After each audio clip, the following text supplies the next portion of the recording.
and I'm honored to be here together with my dear friend Danny Dayan, who represents Israel so skillfully here in New York and far beyond. Ladies and gentlemen, for those of you who know me, I've been a lifelong friend of Greece, of Hellenism, and I dare say that I would not have met my wife but for the Greek island of Catalonia. But that's a story for a different time. This evening, after leaving the Hebrew Union College, together with several colleagues, I'll be traveling to the airport and flying to Krakow, Poland tonight.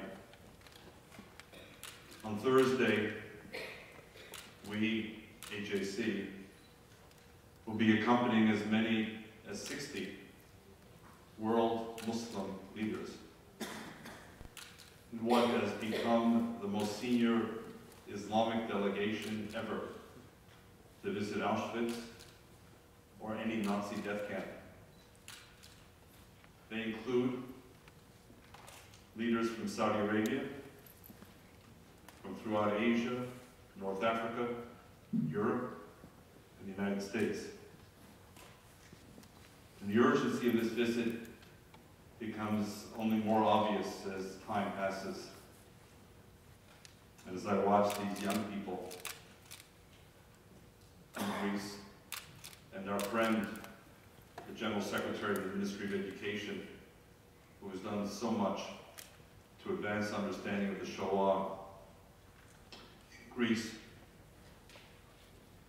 But the urgency for all of us, I think, becomes still more apparent, and Danny Dayan spoke about it. But for me, remembrance is important, indeed it's essential. It's not enough. And too often, ritualistically, we engage in a period of remembrance for an hour, perhaps a day. We follow form, we bow our head, we nod at the prayers. If we know them, we recite them. And then we check the box and we move on. No, the 6 million are not resting in eternal peace, no matter how much we may hope in our prayers that that is the case. How could they be? And how can we rest in eternal life, knowing how they perished? For me, the true test of remembrance is what happens the day after. The occasions, the events, the ceremonies. And for me, the true test of remembrance is not only the teardrops during, but whether there are actions the day after.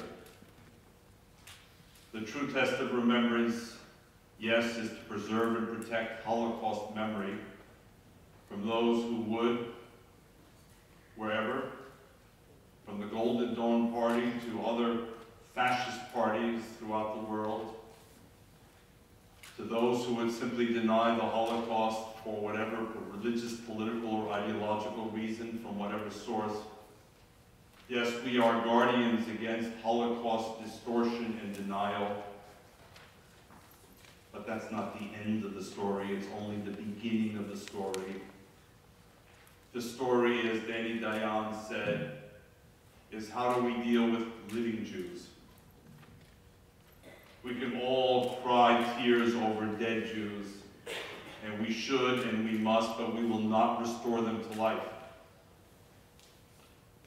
The test of whether an event like this has real meaning is whether we're prepared to stand up for those who are alive and perhaps in danger. And the growing resurgence of anti-Semitism around the world, which by now ought to be indisputable, should be a call to action. But is it? Will it be? Or will we resume business as usual on January 28th and 29th after the UN-mandated Day of Remembrance? And what will all those countries which are being so magnificently represented in Israel on Thursday, and in many cases next week in Auschwitz and Birkenau, what will their policies be after the speeches? Words are important, extremely important, but words are insufficient.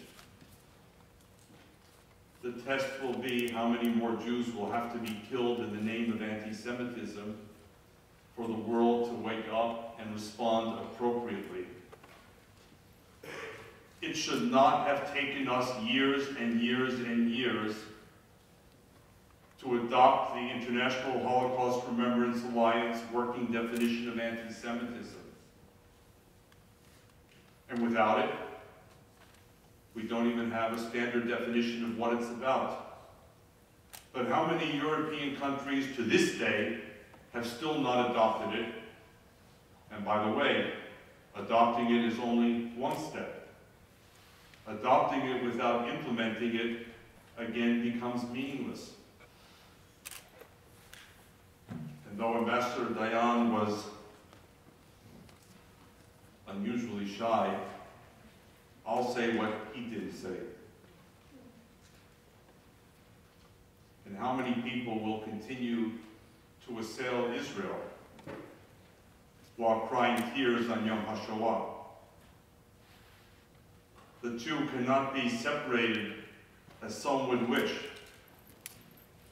It's impossible, as far as I'm concerned, to show up on January 27th, whether in Israel or Auschwitz or here or elsewhere, and on January the 28th, refuse to recognize the legitimacy of the only Jewish majority nation on earth, or to apply to it an entirely different political standard than to any other nation on earth, or to fail to recognize that as a nation it faces calls for its annihilation as we speak, including the more than 6.5 million Jews who live in Israel. So forgive me, of what value is it today to shed tears and bow one's head if tomorrow one is going to vote in Brussels or New York or Geneva or elsewhere to deny Israel its very right to defend itself against those who would wish to wipe it off the face of the earth? We Jews are not ready for another second Yom HaShoah. We are not interested in having people mourn for our death. We're interested in having people celebrate our life as they celebrate all life.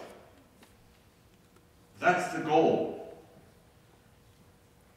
And so, as we face this resurgence of anti-Semitism and ask ourselves why, we, governments, civil society, religious leaders, individuals need to seek to understand. I know, for one thing, that appallingly, knowledge of anti-Semitism is diminishing among young people, whether in this country or in Europe.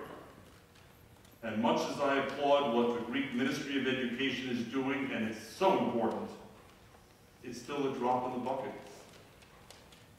When we look at the results of surveys of young people, starting right here, less than half of young people in the United States today know what the Holocaust is, can identify what Auschwitz is, have a clue roughly how many people were murdered in the Holocaust, and in 10, 20, 30 years, what's in store for us? And I know that at the same time, within a few years, the survivors, including those who are here, are likely to pass on. My mother and my father are both survivors of the Holocaust. Both have passed on. They had hoped, perhaps all too naively, that after 2 millennia of anti-Semitism that has taken every religious, racial, political, and cultural form, the world would have finally said, enough. Enough. My father died before the recent spurt in anti-Semitism. But my mother, who lived in France when the Nazis arrived in the spring of 1940, never thought that again she would hear the word mort aux Juifs, death to the Jews. But she heard those words. She heard them in Toulouse. She heard them in Paris. She heard them in Brussels. She heard them in Copenhagen. She heard them in Burgas, Bulgaria. She heard them in the manuscript Mein Kampf, which when he became chancellor in January of 1933 was dusted off by some perhaps, read, only to be dismissed as mere words of a raving lunatic. And we were told by all the intellectual cognoscenti that governance would moderate Hitler. After all, didn't government have to deliver the mail and pick up the garbage and collect the taxes? Those mere words move forward. Auschwitz was not built in 1934 or even 1935. In fact, the final solution was not implemented until January of 1942 at Wannsee, a 9-year period. January 1933, January 1942. How many points along the way could a more believing, more resolute world have stopped Hitler? But they didn't. They looked the other way. They convinced themselves of all kinds of pseudo-intellectual narratives. And instead, we mourn.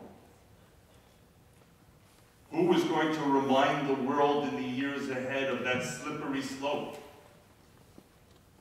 that begins with mere words, by the way, that now are not confined to a Slim Jim pamphlet, but are more easily conveyed to an entire universe through social media?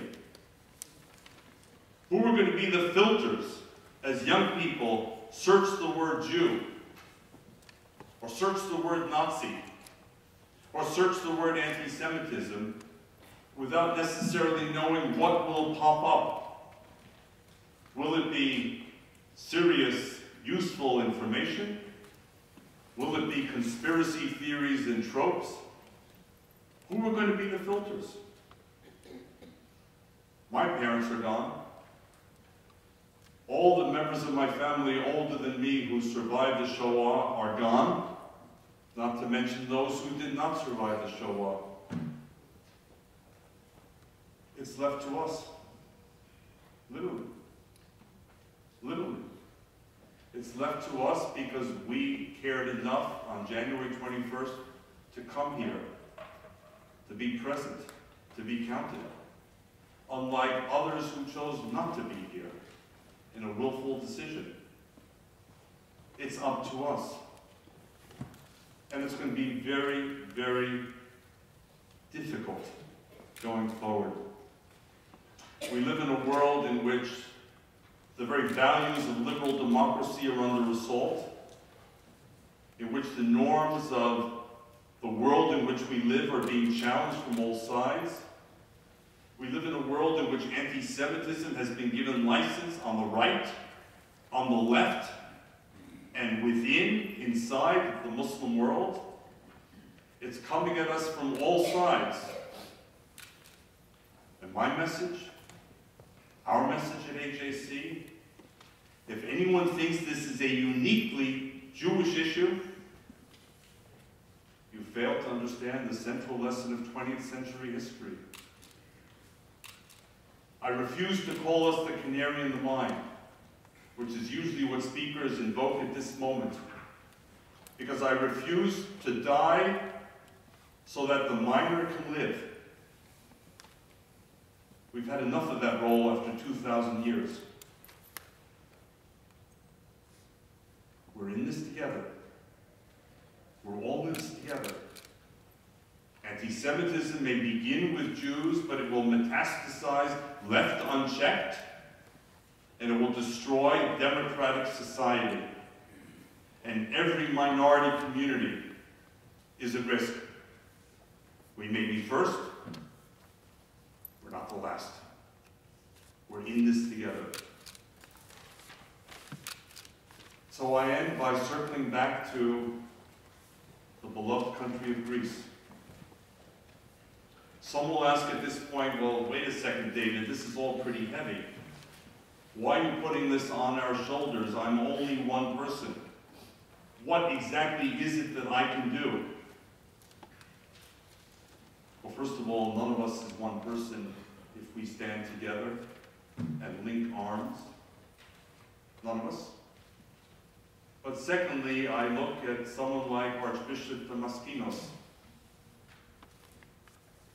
He had lots of alternatives, in theory at least, about what he could have done in 1943.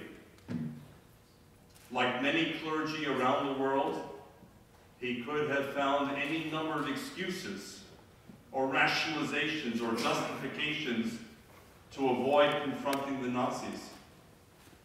And he could have elaborately constructed those theories after the war's end to explain to himself and others why he remained silent while secretly praying for the Jews. But sometimes, as we learn from Rabbi Abraham Joshua Heschel, you have to pray not just with your lips, you have to pray with your feet. And Archbishop Damaskinos prayed with his feet when he went to the German SS and said no to the treatment of the Jews, no to the deportation of the Jews. And as some of you know, when he was threatened with shooting for what he had done in instigating a letter of protest, his response famously was, in the tradition of the Greek Orthodox Church, we prefer hangings to shootings. Was Archbishop Damaskinos from a different planet? Was he made from entirely different DNA than the rest of us? Or what about the mayor and the Archbishop of Zakynthos? Did they not brush their teeth in the morning? Did they not laugh? Did they not cry? Did they not wish to live to an old age? Did they not wish to see their children and their grandchildren thrive? But for them, there was something even more powerful than the immediate or the self. They understood that this was a moment of definition. If they were clergy, what did faith really mean? If they were political leaders, what did leadership really mean? They didn't go out and commission a focus group to determine what the most popular outcome would be. They acted in the true tradition of genuine faith. In the Jewish tradition, we are taught, but it is a universal belief, the notion of B'Tselem Elohim, which is the revolutionary principle of human equality, that we are all created in the image of God. It's a simple yet a profound contribution of the Jewish people to the world. If we are all, not just Greek Orthodox, not just Jews, not just Sunni Muslims or Shiite Muslims or Catholics, if we are all created in the tradition of God, and if this is how I have defined my life, when other lives are at stake, what are my courses of action? They set a very high bar for us. A very high bar for us. but they and other, as we call in Hebrew, Hasidei Umot HaOlam, righteous among the nations, the several hundred in Greece, the several thousand in Poland and the Netherlands, they set an entirely different standard for human interaction. That's our challenge.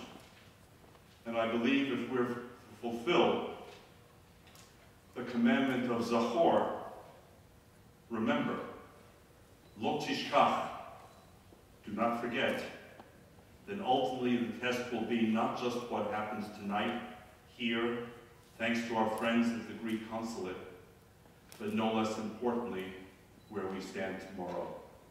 Kalinika.